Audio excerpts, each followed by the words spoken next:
Prediksi saya yang keempat, terlepas siap berapapun pilpres dan pemilu, pilpres dan pemilu mau 2 pasang, 3 pasang, 10 pasang, 0%, pemilu terjadi chaos.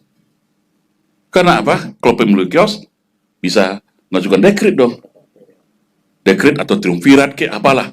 Kembali ke Undang-Undang Dasar. Kalau ada triumvirat kembali ke Undang-Undang Dasar, ya kembali bisa maju dong Pak Ade kita. Ya, di Undang-Undang Dasar kita kan nggak ada batasan. Dan pemilihannya melalui MPR.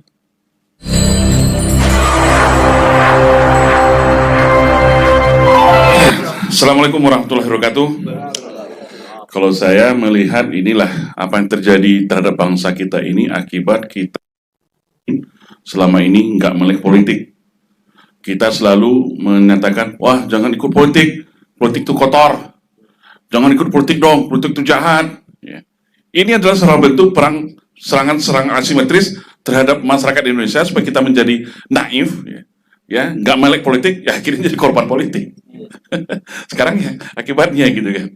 Tapi apapun itu tidak ada waktu terlambat. Kita harus optimis ya. Belanda pun kita bisa usir dari negara ini. Ya. Amerika Sekutu, pemenang Perang Dunia Kedua, di tanah Surabaya ini diusir sampai Jenderal Malabi pun tewas. Tidak mungkin untuk bangsa Indonesia. Saya yakin, insya Allah apa yang disampaikan Ustaz tadi, kebangkitan Islam itu bisa bermula dari bumi Nusantara ini. Amin. Nah, itu jadi gini Bang Hersu, seperti yang kita bicarakan tadi, duduklah biar agak santai sedikit. Kelihatan kali perutnya besar Bang. Tarik nafas. Jadi saya memprediksi ini Bang Hersu, ada 5 kondisi yang akan terjadi di Indonesia. Ya, 5 prediksi, ini ramalan politik ini. Tapi ini bukan ramalan spiritual, tidak, ini ramalan politik yang saintifik. Ya, prediksi yang seolah bisa dipertanggungjawabkan dari fakta-fakta fenomena yang ada. Yang pertama saya melihat, bagaimanapun seorang Jokowi tetap akan berupaya keras, berupaya kuat untuk memperpanjang kekuasaannya. Saya meyakini seperti itu. Karena saya lihat tanda-tandanya masih banyak nih. Ngapain seorang yang presiden yang udah mau habis masih jabatan, masih lakukan survei ini, survei itu, 72% masyarakatnya masih puas. Ngapain? Terus yang kedua saya lihat proses judicial review di Mahkamah Konstitusi tentang itu apalah pemilihan terbuka tertutup ini juga bisa peluang. Ya, seandainya MK nanti ya kita tahulah siapa ketua MK itu memutuskan tertutup, ini kan bisa menjadi sebuah alasan. Ya, jadi alasan untuk wah kalau gini kita harus gini dulu. Padahal kalau tertutup lebih mudah. Tapi namanya alibi bisa dibangun. Banyak kalau kita urai upaya-upaya yang saya lihat seorang Jokowi pasti tidak akan rela dia melepaskan kekuasaannya begitu saja. Enak jadi penguasa itu Bang. Kemana-mana dikawal.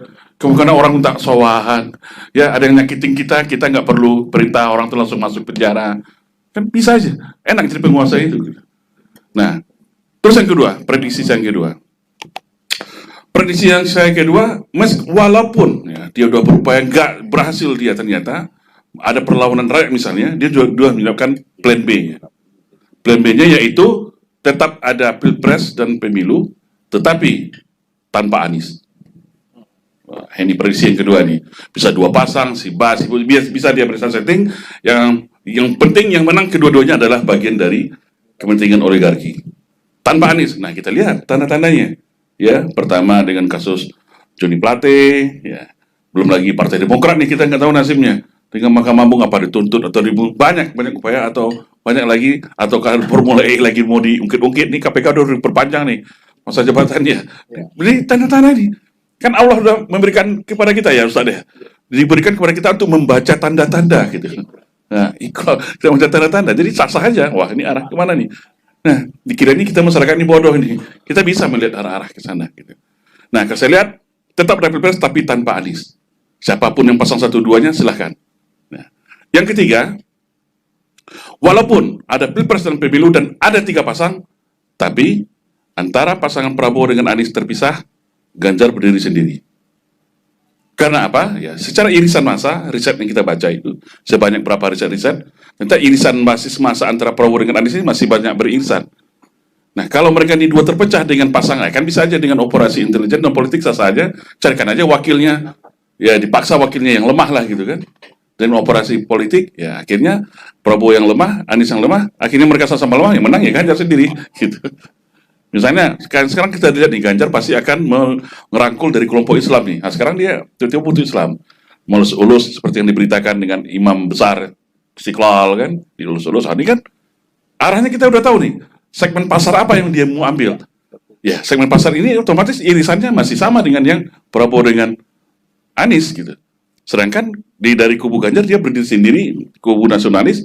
Nah, ditambah dengan 10-20%, 15% dia dapat dari kubu dari kanan. Selesai, menang dia satu periode. Nah, ini prediksi saya ketiga.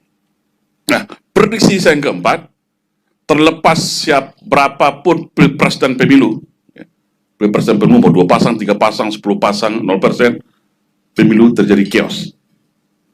Karena apa? Kalau pemilu chaos, bisa mengajukan dekret dong. Dekret atau triumvirat kayak apalah. Kembali ke Undang-Undang Dasar. Kalau ada triumvirat kembali ke Undang-Undang Dasar, ya kembali bisa maju dong Pak Ade kita. Ya, di Undang-Undang Dasar kita kan nggak ada batasan. Dan pemilihannya melalui MPR. Nah, ini prediksi saya yang keempat. Kalau prediksi saya yang kelima, ini adalah namanya terjadinya sebuah extraordinary case. Di sebuah kejadian luar biasa yang kita pun nggak bisa, itu terjadi. Misalnya, ada tokoh-tokoh politik kunci, ya, yang sekarang ini sebagai kingmaker tiba-tiba walau alam ya, meninggal. Kulun nafsin zaikatul maut. Ya, misalnya, setiap orang hidup pasti akan mati. Ya, sih mau mati. Ya, nggak tahu kita ajal kan. Tiba-tiba dia mati, pasti berubah konstelasi politik ini. Ya. Kita nggak bisa sebut orang lah namanya, nggak boleh. Itu mendahului Tuhan. Ya.